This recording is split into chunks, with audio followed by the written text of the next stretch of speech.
Whoa, hello people. Just a quick notice real quick. So this is the Jojo Part 5 anime review.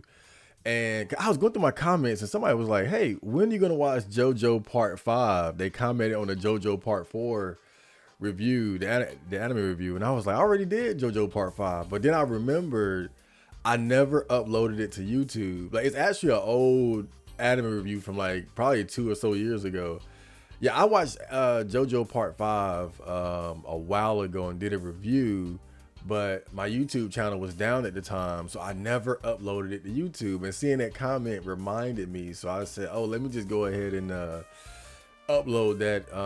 Also, you guys remember I did the poll asking which anime I'm going to review next. So right now I'm watching Free One, as you know, but just give you guys the heads up. This JoJo Part 5 anime review is actually from probably like 2 years ago, and I just never uploaded it. So here you go, JoJo Part 5 anime review, and then Free One review coming next. So, Johnny.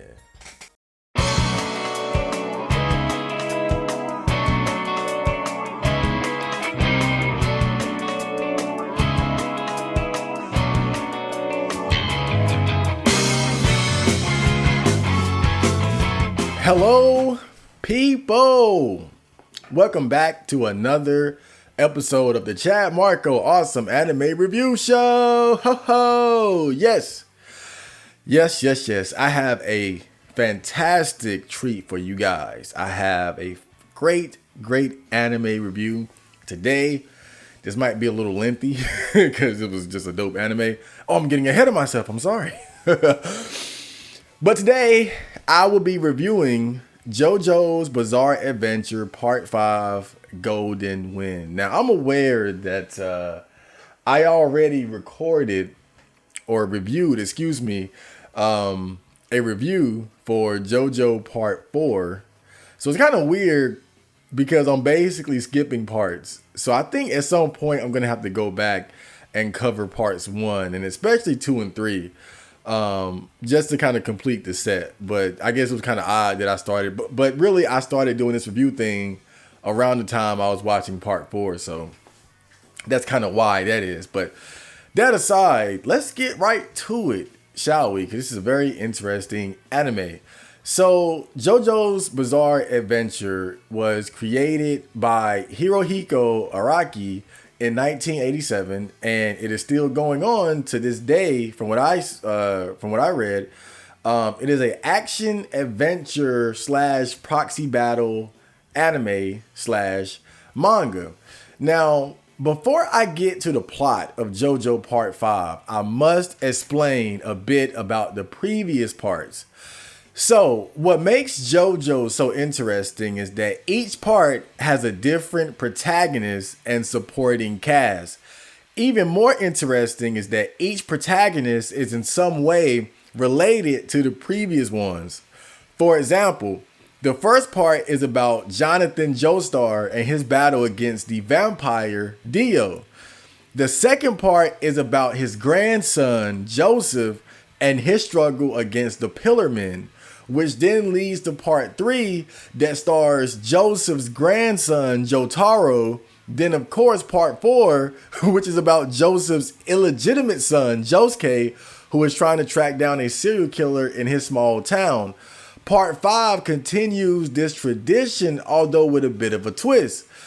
Part 5 is about Giorno Giovanna, who is the son of Dio, the great vampire and rival of the Joestar family. However, between parts 1 and 3, Dio actually stole Jonathan Joestar's body and began using it as his own, which means that Giorno has both the blood of Dio and the Joestar family coursing through his veins. Now, another important aspect to explain is the stands. So as I said, JoJo Part 5 is a proxy battle action anime, which means that the main characters and their enemies use a separate entity to do the bulk of the fighting on their behalf. Anime like Pokemon, Digimon, Shaman King, Zatch Bell, Beyblade, Metabox, or even something like Persona, these would be considered proxy battle anime. Now, the stands themselves didn't appear until part 3, but have been a staple of the series ever since.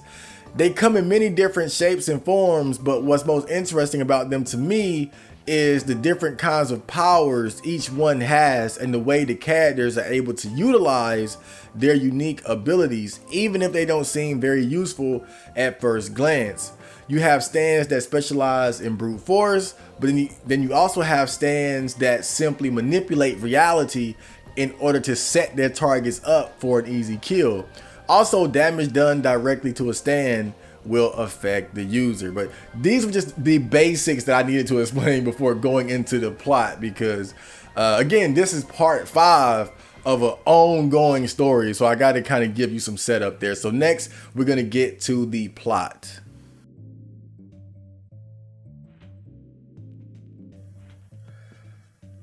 So, Jojo Part 5, Golden Wind, takes place in Italy and begins with the introduction of Giorno Giovanna, a 15-year-old street kid who gets by committing petty crimes.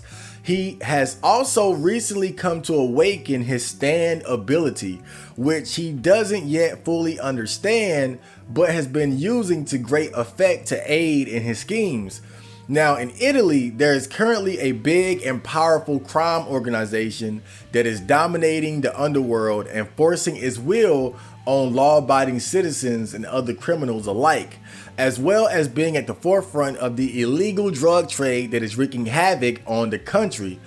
Giorno ends up running into a lower-ranking member of this organization named Leaky Eye Luca. He is upset with Giorno because he has been making money in his territory without paying him protection fees.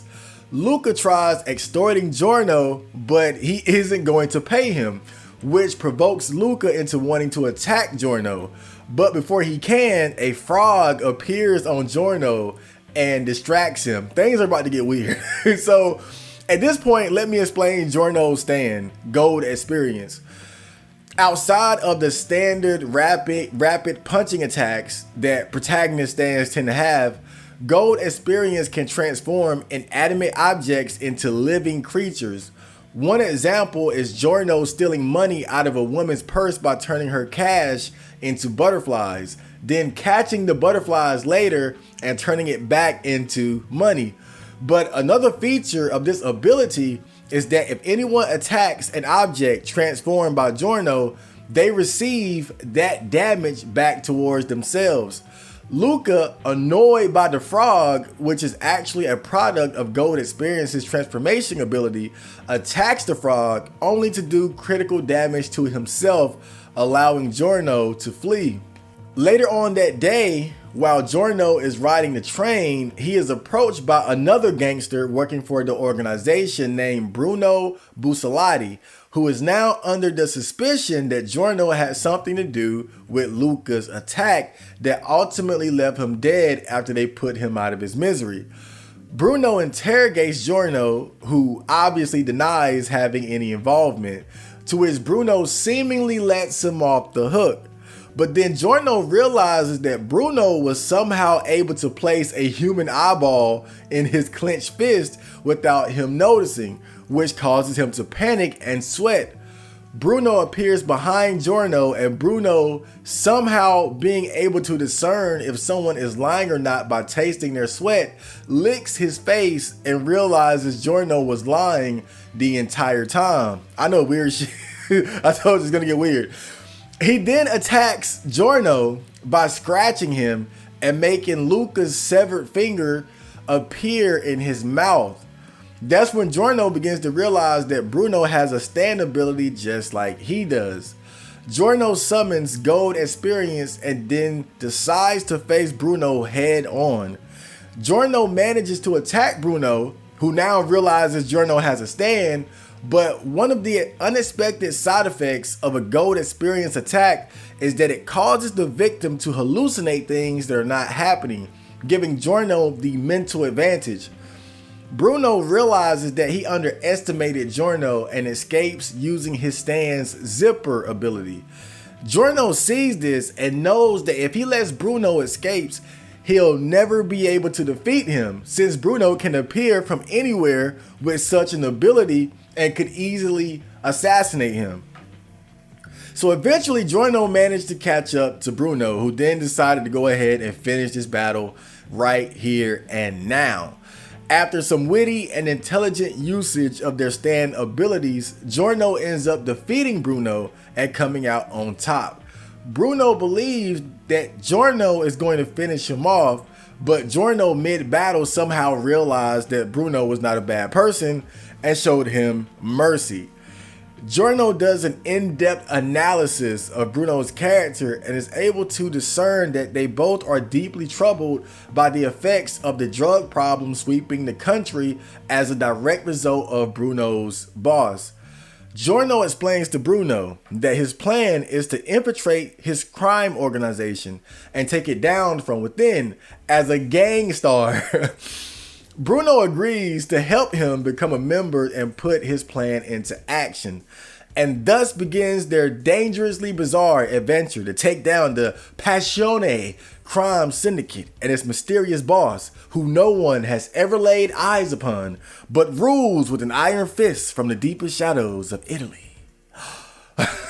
So that was the plot of JoJo's Bizarre Adventure 5 in a nutshell. Next, we're going to talk about the awesome characters of this awesome anime. So stay tuned.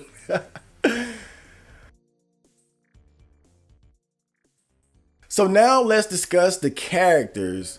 So first we have Giorno Giovanna, whose stand is Gold Experience. Giorno is the main protagonist of JoJo Part 5, allegedly. So as I said before, Giorno is the son of the great vampire lord Dio. His upbringing was a bit tumultuous. His mom was basically a slutty party girl who would leave him alone at night when he was a baby and be married to a man who was abusive towards Giorno. A major turning point in his childhood was when he encountered a gangster who was injured. His pursuers asked Giorno, did he see the man they were chasing? And he said no, saving the injured gangster's life. From then on, that gangster protected Giorno from the shadows. People treated him much better and wouldn't bother him because they knew he was in the good favor of this well-respected gangster.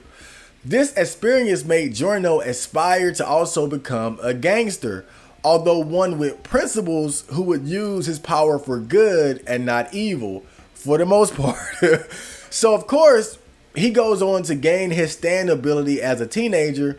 Being the son of Dio, it's only natural that he would inherit such powers. Although it's odd that he doesn't seem to have any sort of like vampire abilities or weaknesses, but we'll just toss that to the side, right?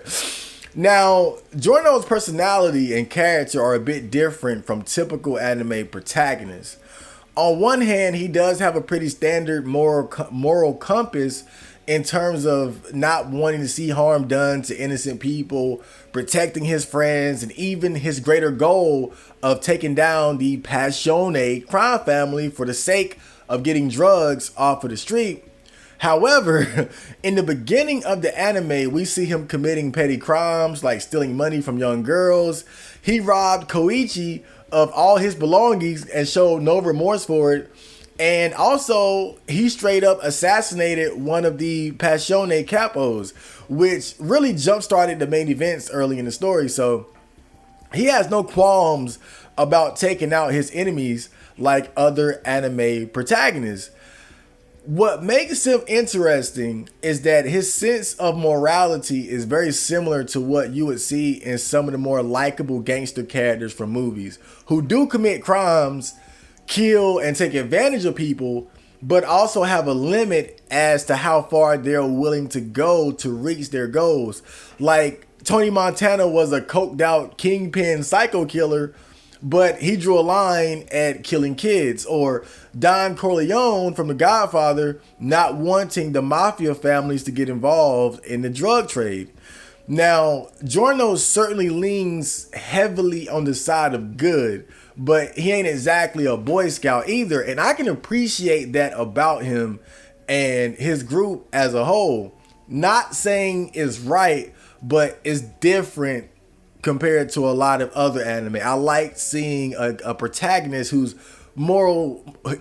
decision making and moral compass isn't a copy paste of the most popular standard anime protagonist that you could imagine. Now, other than that, he is also fairly intelligent and relaxed. He's not a goofball.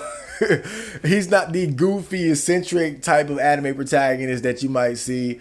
Now that I think about it, when you look at JoJo Bizarre Adventure from 1 to 5, Jonathan, the first JoJo, was really kind of a very blank slate kind of anime protagonist. Somewhat like, I would compare him to, say, like Kenshiro from Fist of the North Star. Not like, maybe not as serious, but far from goofy, right? And Joseph was the more goofy, eccentric one, his son. And then you had Jotaro, who was much more serious and stoic. Then you get Josuke, who's got a bit of that goofiness. And so it seems like he tries to switch it up with each part, where he has a serious or a protagonist with a more serious personality, and then he goes for one with a more goofy personality, like kind of switching it up each time. But back to Giorno, he's also passionate in his ideals and has a warmness and openness about him that allows him to win people over to his side. And because he's so good at reading people, he knows who to go above and beyond for in order to win their trust, which is a big theme within the anime. Trust, because you have a crime family full of stand users guarding information like the exact abilities of your stand. Things like that are important because there's a lot of rivalry and infighting within that group. Even the boss goes through a lot of trouble to keep his entire identity a secret from his own people, even the capos. So Giorno has to gain the trust of Busalati's men while also deceiving them and the gang as a whole. So there's a big emphasis on trust and secrets in this anime. But getting back to Giorno, I must say one thing, and I'll get back to this later, right? He is not a bad protagonist. However, he gets overshadowed by another character. And I think that's the biggest flaw to him as a character, is that he doesn't quite live up to being the next Joestar, because quite frankly, someone else ends up taking the lead most of the time. But quickly, his stand is called Gold Experience.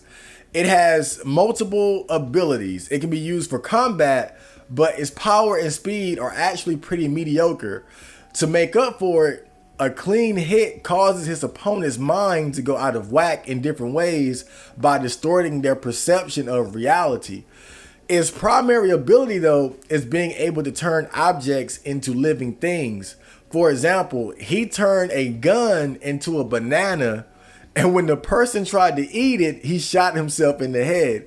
He can also use this ability to heal serious injury by replacing damaged body parts with new ones he created by converting objects into living tissue or flesh. And one thing that I've noticed since JoJo Part 4, it seems like the author, he wants to have somebody that can heal wounds, like serious wounds, because a lot of the fights end up with them getting hurt pretty bad. like deep cuts and gashes. Might lose a finger, might lose an arm. The fights get pretty serious, so it's kind of important to keep somebody on the team that can heal even the most serious of injury, and that's one thing that I've just noticed is like, because Josuke could basically do the same thing, where no matter how badly anyone was hurt, he had the ability to fix them, but he couldn't heal his own wounds. It's like it's always balanced to where they can heal, but it's a weakness to it. So next we have Bruno Busalati, and his stand is Sticky Fingers. So Bruno is also the main protagonist of JoJo Part 5. But not seriously. Busalati is the leader of a small group of stand users who work under the Passione crime family. As a kid, Busalati had his world turned inside out when he was forced to kill while protecting his family from criminals who were trying to take his life because he was a witness to a crime.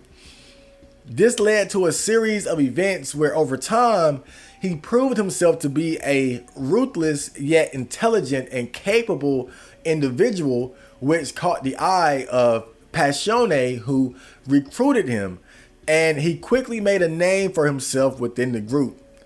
As I said before, after battling with Giorno, they joined forces to take down the group from within. So even though Busalati is a respected member within the group, he is still a man of principle, and seeing the opportunity to right the wrongs of the organization, he does not hesitate to help Giorno. His personality and temperament is that of a smart, dependable, and strong leader. People around the city in and out of the life of crime see him as someone you could go to for help, but also know he is not one to be taken lightly. The thing about Bruno that stands out to me the most, no pun intended, is that to me, in a lot of ways, his presence in the anime really outshines Giorno. And I think some of it has to do with the fact that technically Giorno is his underling, because Busalati ends up becoming the capo, but Busalati is just always around leading the group, and is also easily one of their strongest and smartest fighters. It's almost like how Simone from Gurren Lagann couldn't really shine until Kamina was gone, and even then Kamina is still the most loved character from that show. But in a nutshell, Bruno is absolutely just that cool, strong, always reliable squad leader figure. And he's my favorite character from the anime, bar none. And like I said, his stand is called Sticky Fingers and has basic short-range combat abilities, above average speed and power, but also has the ability to create zipper portals anywhere he chooses. So he could create a portal to escape or to launch a sneak attack. He can use the zipper portals to take apart his enemies or even his own body. Sounds pretty simple, but he is able to use this ability in a lot of interesting ways to get the edge over their enemies. So next we have Leon Abacchio, and his stand is Moody Blues. So Abacchio is another member of Busalati's group and was a former police officer.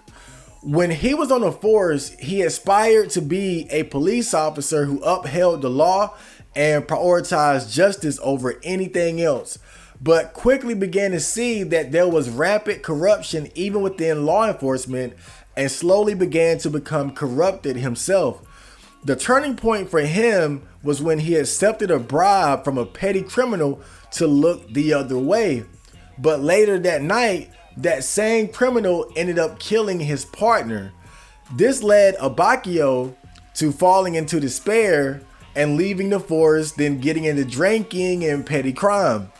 Busalati, seeing his potential and character, recruits him into his group as an underling, and the rest is history. So Abacchio is sort of a standoffish, no pun intended, kind of guy. Out of everyone, he is the most resistant to trusting Giorno as a new member, and can be a little edgy and stubborn in his way of thinking. One moment that stands out in particular that says a lot about his character is when he and Giorno realize that there's a high chance that Fugo is going to die while he's in a stand battle. Abakio sees this as a chance to complete the mission that Fugo opened up for them. But Giorno wants to both save Fugo and accomplish the mission. Now, this isn't a knock on Abakio to me, but shows that he doesn't share in the idealistic, do the impossible mentality of Giorno or Busolati. He is of the mindset that if we have a chance for victory, take it even if it means sacrifice. Finish the job by any means, even if he has to die.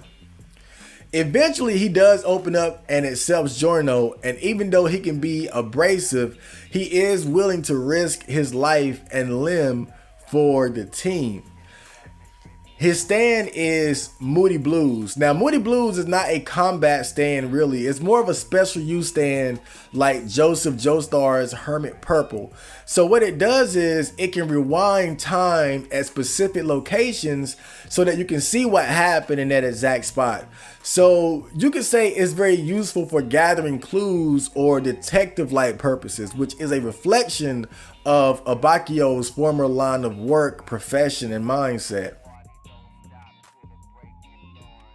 So next we have Guido Mista, and his stand is called Sex Pistols.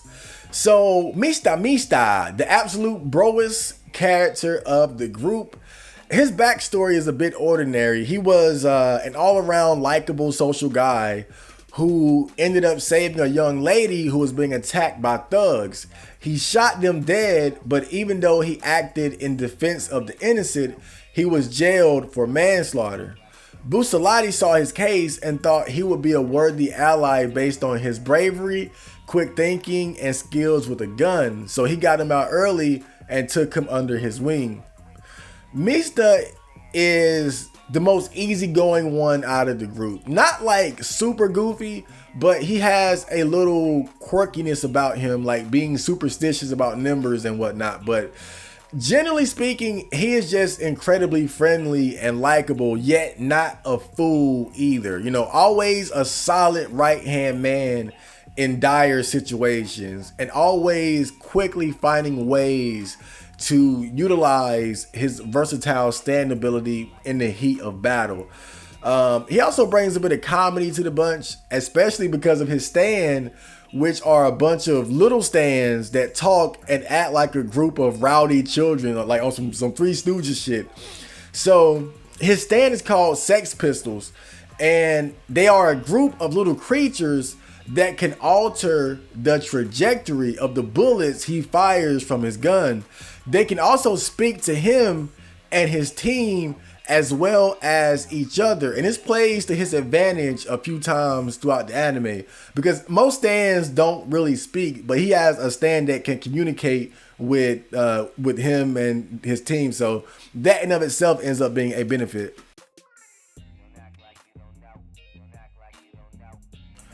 So next we have Narantia Gurga, and his stand is Aerosmith. As a boy, Narantia got along with a small gang that sort of acted as a refuge for him, somewhere he could belong. All was well until the leader of the gang, someone he looked up to, betrayed him by setting him up to be the fall guy for a crime he didn't even commit to save his own skin. After getting out, Narantia felt alone and betrayed by everyone, friends and family. He runs into Busolati, who makes an impression on him and inspires him to want to work under him. But Busolati refuses and tells him to stay in school. Undeterred, Narantia secretly joins Passione behind his back and ends up becoming a part of his crew anyway. So Narantia is kind of an immature young man. I think out of everyone, he is definitely the most childlike, even though he is 2 years older than Giorno at 17. At times, he seems emotionally unstable and kind of like the type of person that is more comfortable following and doesn't have a very strong sense of personal direction and purpose. And maybe it's because his turning point is pretty much looking up to Bruno and saying, yeah, I'm gonna follow this guy. But he is a very fun character. I think his brash attitude and combat focused stand makes him have some very exciting action moments throughout the anime, because despite his immaturity, he does not back down from anyone. So his stand is called Aerosmith, and it's a mini fighter plane that has a machine gun mount and can also drop bombs. So its primary function is to shoot and destroy, but it also works great as a reconnaissance tool because it is long range and its ability to track living things by heat. So he kind of acts as their like long range stand user. You know, y'all's got to have a good variety within any group of stand users, or you know, the main group within any part of JoJo. You're gonna see a nice variety. You're gonna have like powerful short range stands. You're gonna have you know, kind of stands that are used for like specific purposes, like Hermit Purple or Moody Blues.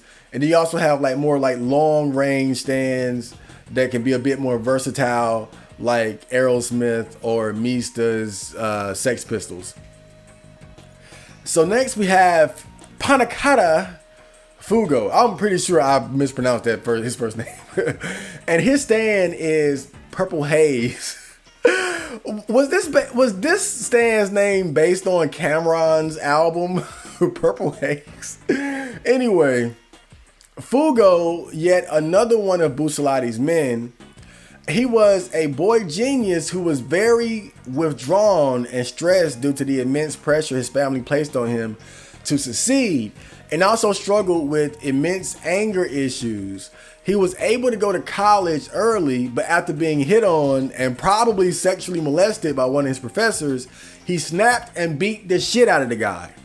He was kicked out of school and disowned by his family after these events, and afterwards used his smarts to his advantage by getting into a life of crime where he was able to flourish, freely using his superior intellect to overcome anyone or anything, which led to him becoming recruited by Busalati for his team.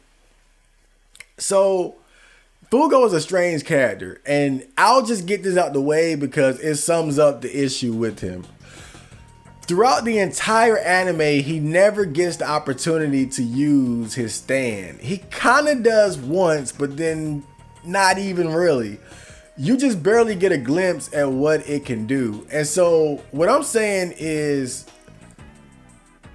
that Fugo is around, but never properly opens up or has like a character defining moment like the rest of the guys. He is what you see on the surface, the supposed genius with anger issues. So you will see him get mad for no reason at times, but that's really all he has going for him. He just doesn't do much, to put it simply. But for what we can see of his stand, it does seem to be a powerful one. Its primary ability is that it emits these toxic fumes that cause anyone that comes into contact with it to contract a deadly, fast-spreading, flesh-eating disease. Abakio sees it once and expresses great fear towards its destructive potential, but we never really see its full potential. And again, this goes back to the issue with Fugo, is that you just don't really get much out of him as a character. So next we have Trish Una, and her stand is Spice Girl. So Trish is the daughter of the boss of Passione and the centerpiece of the main mission of Busalati and his group. It comes to the attention of the boss that Trish has been discovered to be his daughter and that her life and his identity might be at risk. So he gets Busalati and his group to escort her to a secret location where he would pick her up. So escorting and protecting Trish is their way of getting closer to the boss to take him down. Initially, Trish comes across as being like this spoiled, needy, rich girl who expects people to wait on her hand and foot. But as the journey goes along and the danger becomes more apparent, she begins to rely on Busalati's group more and more, and in a sense becomes a part of the team more more so than just an excuse to get close to the boss, you know.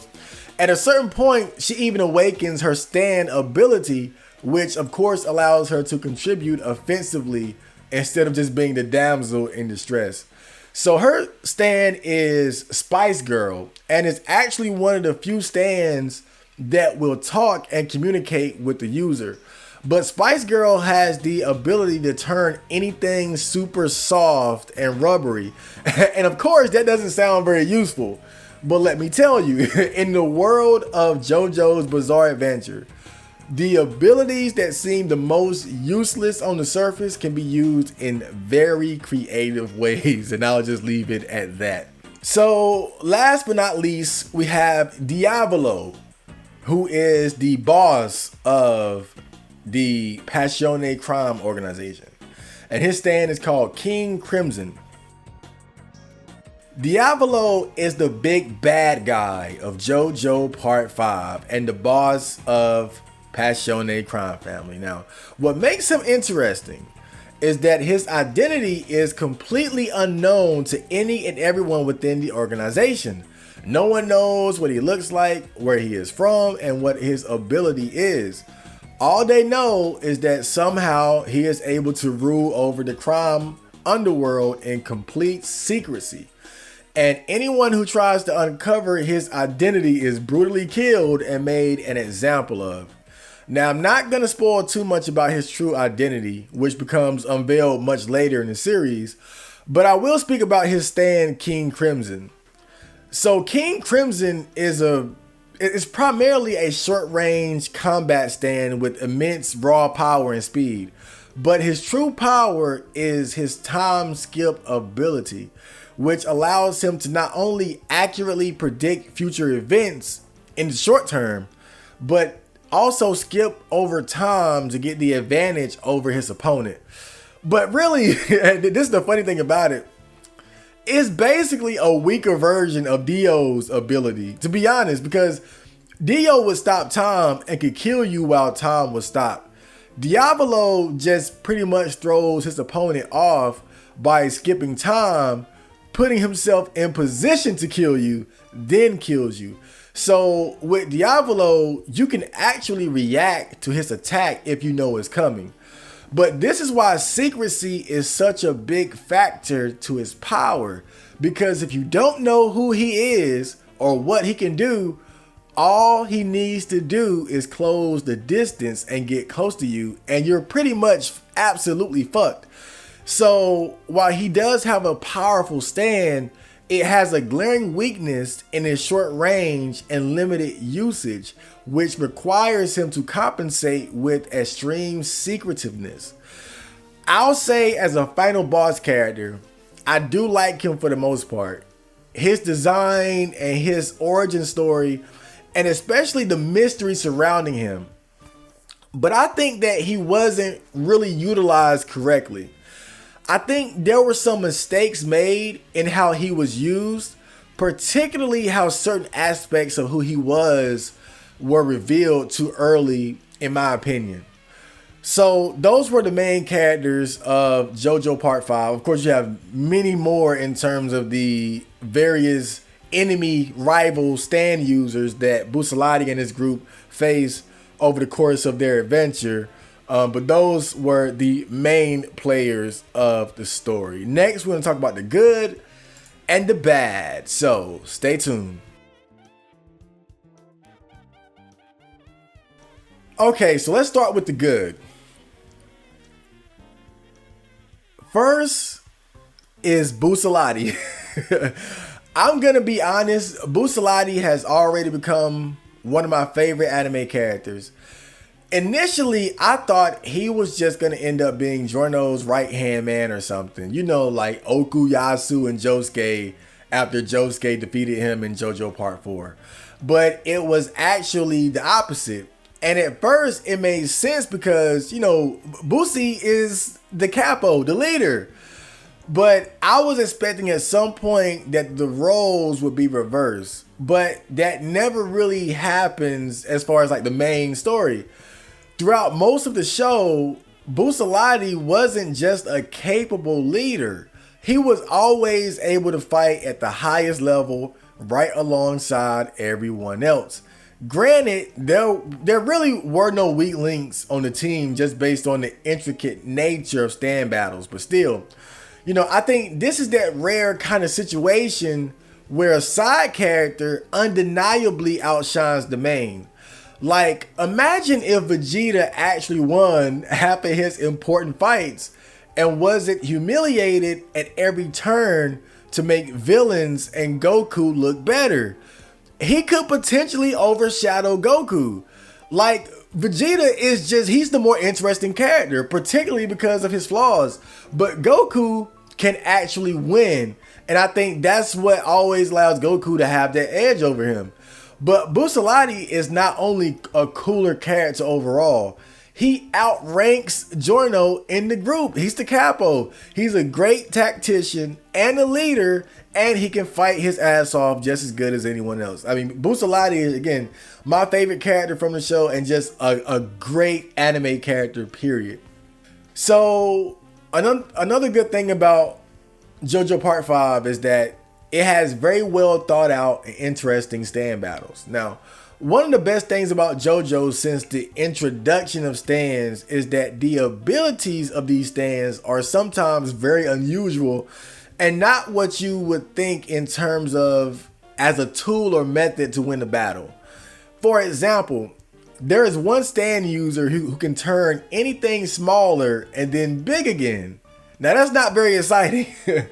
But he was able to assassinate a man by turning a car into the size of an ant, tossing it into that man's drink, then making it a regular size again after they consumed it.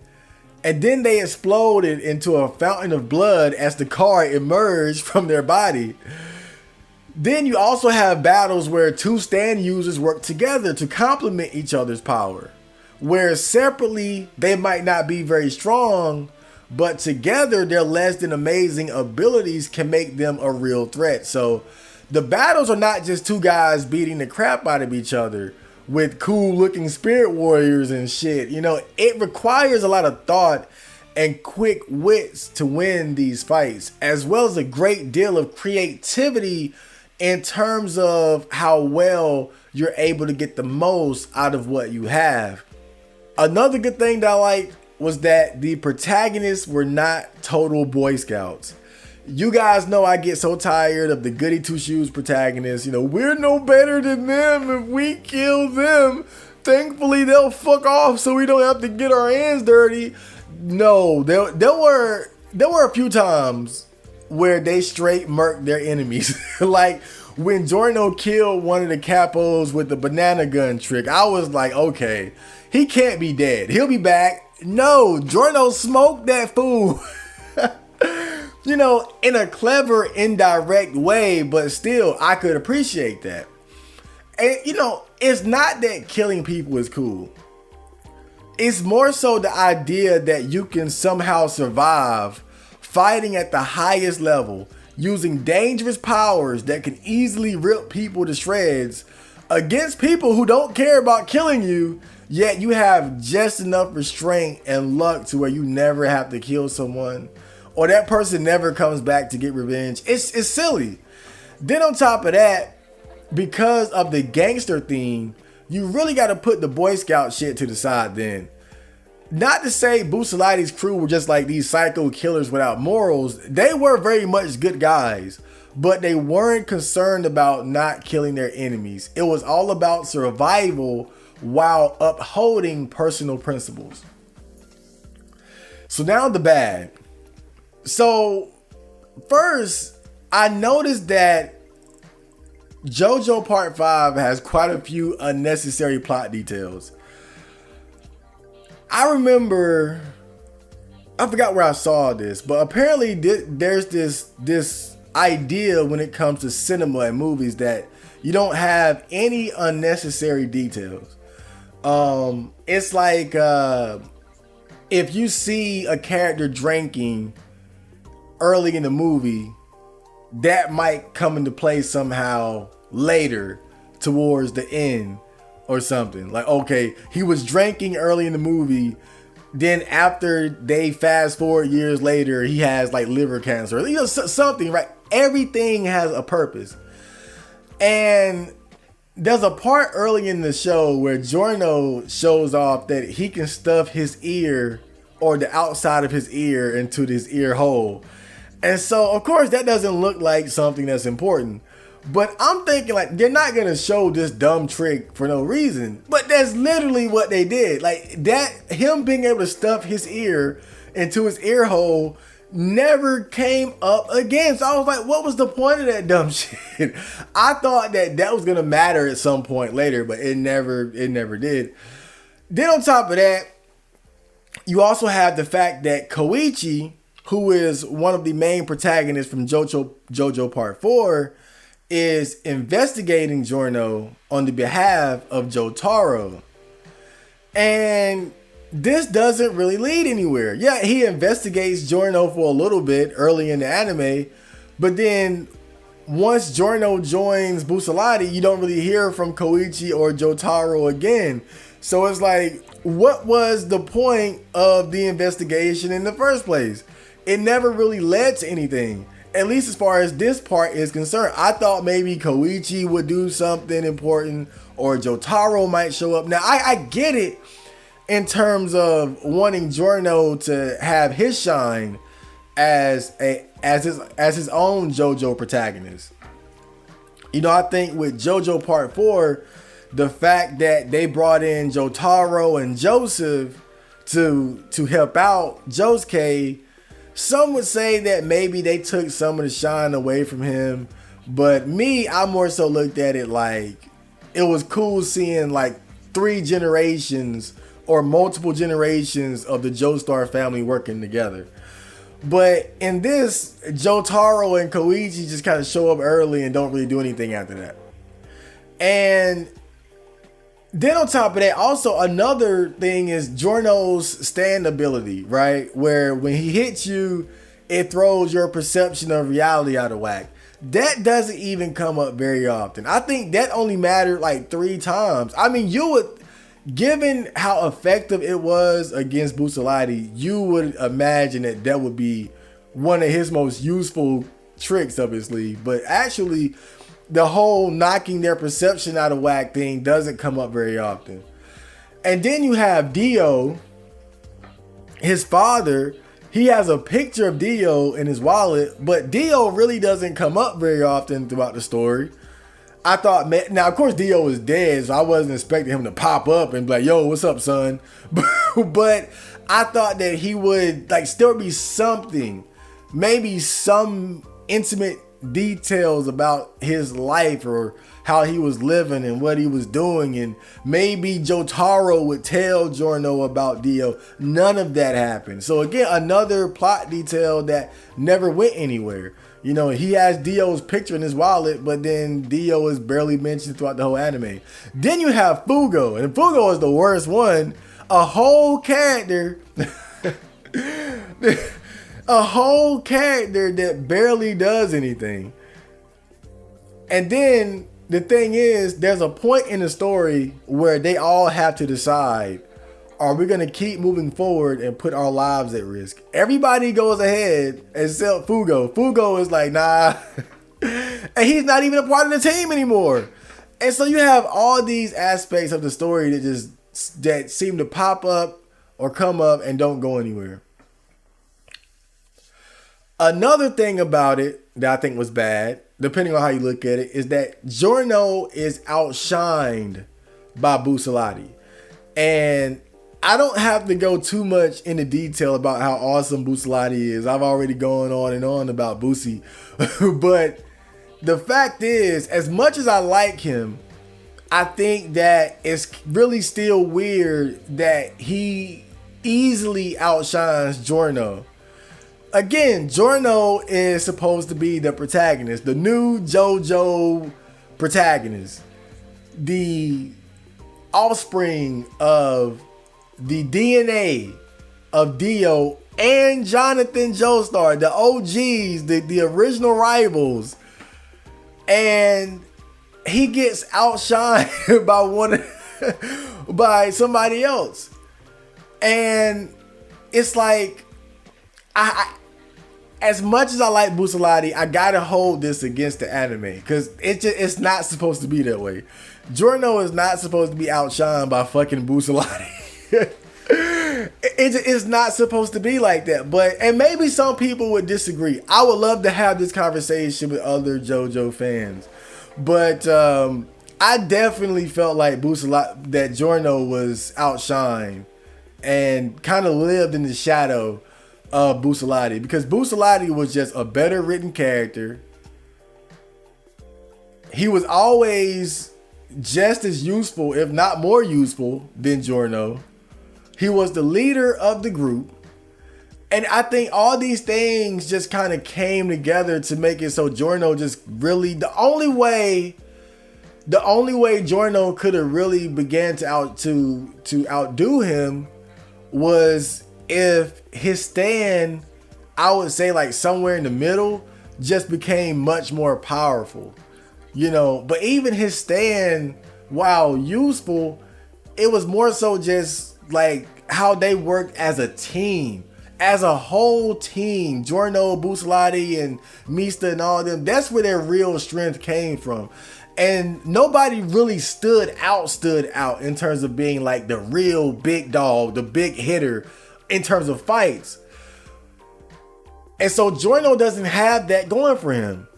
And yet Busalati is the leader, and he's the better written character in my opinion. And so it's like, it's just weird having a main character that's outshined by someone else. And going back to the Gurren Lagann thing, right? Spoiler alert. In Gurren Lagann, Kamina is obviously the most memorable, likable character from that anime. But what allowed Simone to shine was that Kamina died early in the series. He died very early. Now, so even though Simone never, ever, in terms of the fandom, ever outdoes Kamina as far as how we feel within the anime, because he's the one that lives on, he's the one that ends up going on to unlocking and unleashing all these super mega galaxy powers. And that's how he's able to make a name for himself. But it took Kamina dying for Simone to have that shine. And I think that would have been the only way for Giorno to outshine Busalati. Busalati would have had to die like halfway or early in the anime for it to work like that. And last, the ending was kind of weak. And I think that this part of JoJo really peaked around the middle. Once I got to like episode 8, I really couldn't put it down. And it was just up and up and up and hit the highest notes around episode 15, 25-ish, right? Then slowly fell down somewhat in terms of overall quality. Now, don't get me wrong. It was solid throughout, but I think the ending wasn't even the high point of the anime, which, that happens sometimes. But I did feel that they dropped the ball a bit with the final confrontations. And I think one of the biggest mistakes that was made was that Diavolo's identity was revealed too soon. Like I said, I'm not going to go too much into that. But that was, to me, that would have made it the ending a lot better if they would have guarded the truth of his identity longer. It would have made for a better ending, because the viewer would have been like, oh my God. Like, there was real potential for a oh my God moment. Like, whoa. And they completely threw it out the window by revealing things too early. Because the way it works, anybody who's seen this, you know what I'm talking about. The way it works, if they wouldn't have revealed Diavolo's identity so early, you would have been thinking one thing, and then it would have been like out of nowhere, like, what? Him? What? I mean, the potential for one of the best like anime like secret reveals like ever, and they were just like, nope. This is like once they introduced this character, it's clear what's happening, and it's like, oh, that you see, it's like when they reveal it, it's like it's so. It's just, it's done completely wrong. It's just laid out like, oh yeah, by the way, this is Diablo. And you're like, what? That's it? But if they would have actually like drew it out to where you didn't know and you would have thought otherwise, then it would have hit. It would have been like, oh shit, what? It was what? They didn't do it. It was just like, oh yeah, by the way, this is right. Oh, this is him. This is the whole thing, right? So we're gonna just throw that out there. That's how they did it. That's how they did it. Terrible execution. Okay, so as far as the score, I give the action a 4 out of 5. Now the thing about Jojo, and I said this before, I sometimes watch this and I think, how the hell did the author think of this? How did he plan? Like just the way he plans out and designs these battles sometimes. The intricacy and the thought that has to go into like how you can make these weird abilities clash against one another, and how intelligently and creative you have to be to come up with some of the ideas that he does for these characters in the ways that they use their abilities. I absolutely love it. Now, of course, it has action just in terms of the, beating the crap out of each other, blood and shooting and slicing and that sort of thing. But it's more so just the overall tactics used and the again, the creativity of the stand users. That's what I appreciate the most in terms of like the action. The plot, I give it a 3 out of 5. I think in a way the strength of the plot is more so this feeling of camaraderie amongst the group and the struggles they go through in terms of trying to accomplish their goal. But it's like the overall story, to me, isn't really what makes it amazing. It's like, it's the little things along the way. In fact, I think that certain details about the overall story and their goals, just, how do I say, it's like, I think it could have been done better. The whole idea of Giorno infiltrating this crime family to take it down from within, that sounds cool, but it doesn't really play out the way that you think it does. It's not nearly as intricate the way, as you might think it is. It's so much more straightforward and quick the way things happen. But I still think just what makes the plot good is the interactions of the main group themselves and what they have to go through in terms of dealing with the stand users that are hunting them down. Not so much the overall plot of let's take down Passione from within. It's more so we're a group of gangsters and the things we have to deal with internally while battling our rivals. Animation, I give it a 3 out of 5. The thing about JoJo's Bizarre Adventure is that in terms of its animation style, it's not the most fluid in terms of having a lot of frames to bring to life, the movements and the animations and whatnot.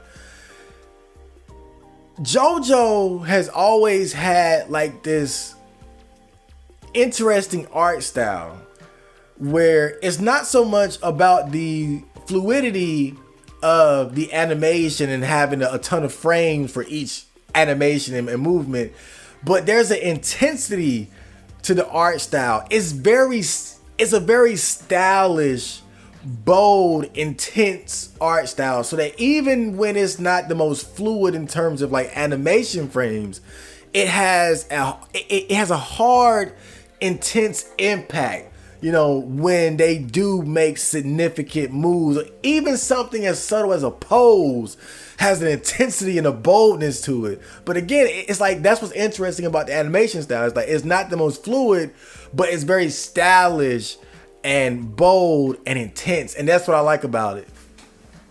The music, I give it a 3 out of 5.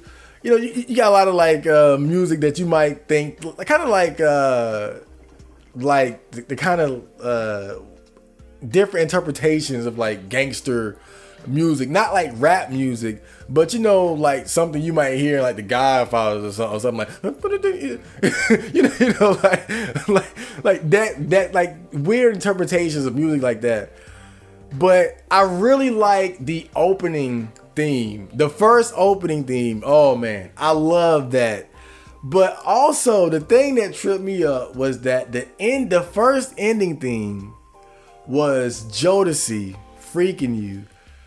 I can only imagine that they chose that song because Jodeci, Joe, and then one of the members in Jodeci was named Jojo. So I'm thinking that maybe that's why they chose that song. But I really like the opening theme. I like the first ending theme, of course. But generally, the music for the actual like core of the show was just, you know, very, very fitting to the overall like gangster theme, but not like rap gangster music. More like their own interpretation of like Godfather type music, you know. Comedy, I give it a 2 out of 5. Overall, you know, it had some funny moments. Then you got characters like Mista and Sex Pistols. They had some funny moments and whatnot. But overall, Jojo Part 5 has a pretty serious tone. Compared to like Jojo Part 4, which, you know, has a dark story because, you know, you're hunting a serial killer. But a lot of the episodes just didn't have much to do with the actual hunting down of the serial killer. You know, it was like these separate little stories and whatnot. So there was a lot of room for comedy there. Not so much here. And Ichi, I give it a 1 out of 5. Nothing really sexy to speak of. Overall, I give JoJo Part 5, JoJo's Bizarre Adventure Part 5 Golden Wind, I give it an 8 out of 10. I think that it had the potential to be an 8.5. But I think it was the ending that really let me down. I think if the ending was better, if they would have handled Diavolo a bit better, and the overall last big battle, if that was done better, maybe I could have bumped it up to an 8.5, perhaps even a 9. I really, really like this anime. Even though I say the ending was kind of weak, it wasn't necessarily bad. It keeps you invested and interested. But I'm telling you, this anime peaks in the middle. There's a part where they're fighting, they're having a stand battle on a train. And it's basically Busalati and Mista primarily against these other two stand users who are, I believe they're hunting them down. No, in fact, I think that they were like exiled from the organization, and so they were hunting them down because they were trying to find Trish. And I mean, that battle on that train is one of the best stand battles ever. I'm telling you, I love that fight, and to me, that's where it peaked. That stand battle between Busalati, Mista, and the other two, that was it. That was the peak of the anime for me. Because, I mean, it was just edge of your seat action. Like, what's going to happen? How are they going to survive? Like, that was JoJo Part 5 at its finest. But that was my JoJo's Bizarre Adventure Part 5 anime review. I hope you guys enjoyed it. I definitely recommend this anime, I recommend JoJo's Bizarre Adventure. Period. I guess one more thing I could say, maybe some people might be wondering, do I have to start from part 1 and then work my way up? I would say not necessarily. You could start at 3. Like, you have to watch 3. Like, 3 is JoJo's Bizarre Adventure. Like, 3 is like to JoJo's Bizarre Adventure as a whole.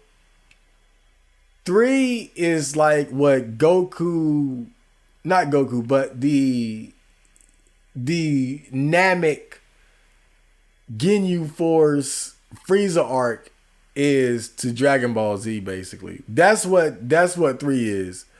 JoJo Part 3 is like the Namek Frieza arc. What that is for Dragon Ball. Like, it's peak JoJo.